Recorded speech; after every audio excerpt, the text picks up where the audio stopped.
Being a beginner in Fortnite can seem like a daunting task. With so many competitive players out there who practice day and night to become the best, it can be difficult to see yourself rising to their level. But fear not. No matter how skilled they can be right now, they all started off having to learn the tricks of the trade. In fact, with the brand new season only a couple of weeks in, this is the perfect time to jump into competitive and start on an even footing with everyone else. What up, Fortnite fam? I'm Matt, back again to give you the latest tips and tricks to make you a better Fortnite player. Today, we're going to be going over the essentials to make sure you get off on the right foot during your first bout into competitive Fortnite. So, let's get you up to speed.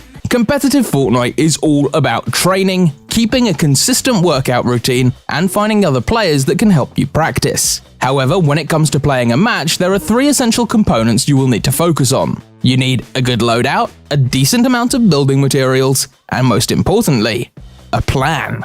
Fortnite offers each player a variety of different options for the equipment they end up with by the end game. One of the basic expectations is that you'll be aiming for epic and legendary loot while starting the game with commons and uncommon items. However, each weapon and item gives you a different way to tackle situations, and unfortunately, you can't just carry as much. This is when you need to pick and choose what your strategy revolves around. For example, do you want to pick off players from a distance? Then you're going to want to focus on using the sniper. Looking to fight players up close? Grab that pump shotgun and practice your accuracy. Right now, the latest addition to the game are the sideways weapons. These weapons can be found in the sideways or crafted using monster parts. Essentially, they pack plenty of punch the closer they come to overheating, and they don't require you to reload them. The other slew of weapons include the charged shotgun and the automatic sniper. The charged shotgun is great for choosing the amount of damage you deal. You can go for short bursts that deal less damage but take less time to charge, or larger chunks of damage that require patience and precision. The automatic sniper, on the other hand, is a great long-range weapon that can pick off opponents from a distance. What makes this sniper in particular so deadly is that you can fire multiple shots in a shorter amount of time. While it may not do as much damage per shot as some of the other snipers we've seen, the fire rate more than makes up for it. Did you know that last week we saw over 100 ProGuides.com users climb out of contenders and into champs? Well, guess what? Everyone has the potential to do exactly the same, including you.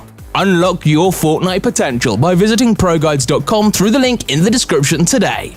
We've got some of the best pro coaches in the world, and they're available 24/7 to start you on your journey into champs, no matter your current skill level. As a casual player, you can win a few games without ever having to build anything. You rely on the rarity of your weapons to pull you through. However, competitive is a whole different ballgame. Here, how far you go depends on how quickly you can use building to your advantage. This means understanding the different building basics that will give you the upper hand. It also means that whatever you plan on doing during the match, you should also include gathering enough materials to that plan. There are 3 different building materials: wood, stone, and steel. As you can tell just by hearing what they are, each one has a different durability and come from different sources. The last thing you want to do in the middle of a competition is to find yourself completely out of building materials. This can leave you dead in the water if you're not careful. So be sure to manage your resources, don't waste material on builds that you don't need, and make sure to get materials whenever you get the chance. This will be important when you start mapping out your loot route for the game. Speaking of, one of the most important things to keep in mind when going into competitive is that landing spots matter. This will mark the beginning of your loot route. So what exactly makes for a good landing spot? Primarily, this is determined by the amount of chests in the area, what materials you can gather, as well as location. Really, it's up to a player to decide which landing spots work best for them. You also have to take into consideration how other players will be landing as well. It's nice to land all by yourself and take advantage of all the loot you can find nearby. However, the best landing spots will usually be contested, as different players try to do the same as you do. Luckily, there are also some secluded areas you can land on that yield less chests, but are also less contested. This means that you will have less chances of having to fight over the starting loot and possibly getting eliminated because your opponent reached the loot first, or you get third-partied by another player who happens to be hiding in the sidelines during your fight. This season, a variety of new landing spots have cropped up, and pros are discovering the unique benefits that they offer. So let's go over some to get you started. We keep mentioning the crash sites, and it seems every day there's a new reason to love this area of the map. One landing spot in particular would be the crash spot between Coral Castle and Pleasant Park. It has great rotation with the slipstreams and an abundance of chests and floor loot to get you all geared up. However, it can also be a fantastic place to get stone and wood. The rock formations in these areas are excellent ways of filling up your stone inventory. Each individual stone in the area can have up to 100 resources, making it easy to stock up and use later on during the match. With wood available in the form of dead tree branches, you can also fill up that meter as well for your weaker builds. Because of the abundance of loot in the area, there's always the chance that you'll be able to get a fishing rod or a harpoon. Because this crash site is so close to the water, you'll have plenty of opportunities to find fishing spots, which are a great source of ghost floppers and spicy fish. The blue cube is an interesting landing spot because it acts like Slurpy Swamp did, but is a whole lot better. You can find it near Misty Meadows and Catty Corner. With so many cubes falling on the island after the crash, one cube in particular is blue, and can give you a nice boost at the start of the match. So what exactly does this blue cube do? Well, for starters, it is a quick source of free shields. If you can land on top of the cube, you can fill up your shields rather quickly, saving you the time that you would usually spend finding a big chug jug, or allowing you to save the jugs you find for later. This area also has the chance to spawn up to 4 chests, so aside from getting your shields filled up, you have some pretty good access to loot. In walking distance from this landing spot is an IO base where you can score a vehicle as well as some guaranteed IO chests. You can also tear apart the walls and floors for some metal, which will come in handy later when you want to create strong builds. From here on out, you'll have the means to go in any direction you choose, including the crash site that is just in driving distance from the base. Mini IO bases have been popping up all over the map, and you can barely spot them due to their size. Nevertheless, these can be a great opportunity to gather metal, vehicles, and an IO crate.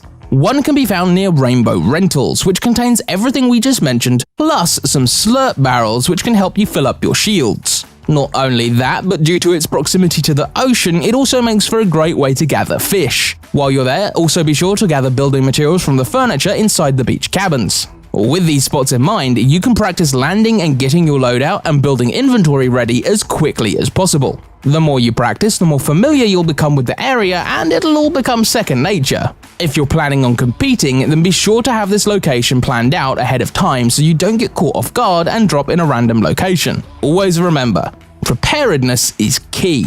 Fishing is important for more advanced plays. There are a variety of fish out there with the abilities to either heal you or refill your shields. However, there are 2 floppers in particular that you should keep an eye out if you're brand new to competitive and want to make the most out of Chapter 2 Season 8. The first of these is the spicy fish, which has the same effect as the pepper by increasing your movement speed, but also heals you for 15 health. This is 10 health more than the average pepper, and it lasts around 40 seconds. This can be used in the late game as the storm closes and you want to make those rotations, or have that extra boost in speed to either engage or run away from combat. The Shadow Flopper has 2 different effects. The first is to make you go into shadow mode, which is useful for a variety of different plays, specifically moving towards another part of the map quickly while in the air. It also heals a whopping 40 health. This in particular makes it much easier to use on a health kit, especially for healing quickly and then rotating out of the way. Season 8 gives us plenty of ways to rotate around the map. However, sometimes you're going to want to create your own space for redeploying. You can use this by using the bouncer tiles in your builds.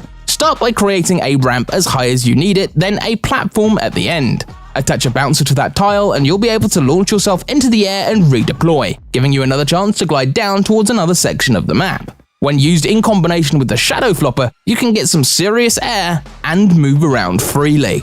The Shockwave Launcher is part of the latest updates to the game. Once again, we get another example of how much emphasis there is on rotation in Chapter 2 Season 8. The Shockwave Launcher works similarly to the Shockwave Grenades we've seen in the past. They act as a quick and easy way to launch yourself in any direction you wish. It can be great in a pinch, but it can also have another effect that can help you escape getting boxed in. When you launch yourself using the shockwaves, you can break right through structures and builds. It's a clean way to move around and even gain the high ground if you need it. It can also be used to knock players in different directions so you can break their coordination or even knock them out into the storm. One of the things to keep in mind when planning out your loadout is that not all weapons and equipment will be available in competitive. When equipment gets vaulted, this is usually because it can be game-breaking in a competitive setting. The IO Recon gun, as an example, is capable of revealing enemies from a distance within a radius. If this were allowed in competitive, it would make players overpowered, since getting the item guarantees that the team will have an easier time detecting enemies. Joining the equipment that isn't currently included in competitive are the symbiotes, so don't expect their canisters to show up during the match.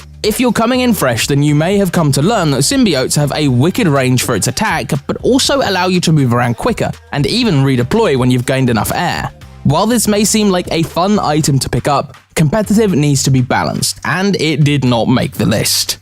Also on this list are the armored walls. Just recently, these items were added to the game within the supply drops and as random floor loot. However, with a whopping 2,500 health, it makes the wall a pretty nasty obstacle that could trap you or your enemy in a pretty annoying situation. For now, the armored walls remain outside of competitive. It's important to know these details, because having an idea of what weapons are actually going to be in the loot pool for competitive will ensure that you aren't thinking like a casual player, and in turn it will help you focus on mastering the items that actually matter. Now that you know more about the competitive season and where to begin, it's time to talk about Arena. You may have heard that the Arena grind has just begun, but what exactly does that mean? And why do so many players dedicate their time to it? Arena is a good way to practice during a match with other competitive players. These matches are usually more intense due to the skill levels of the players you go up against, but it also follows competitive rules, meaning that some weapons are vaulted during these matches. This gives you a good grasp of what to expect in terms of loot pool and skills you will encounter.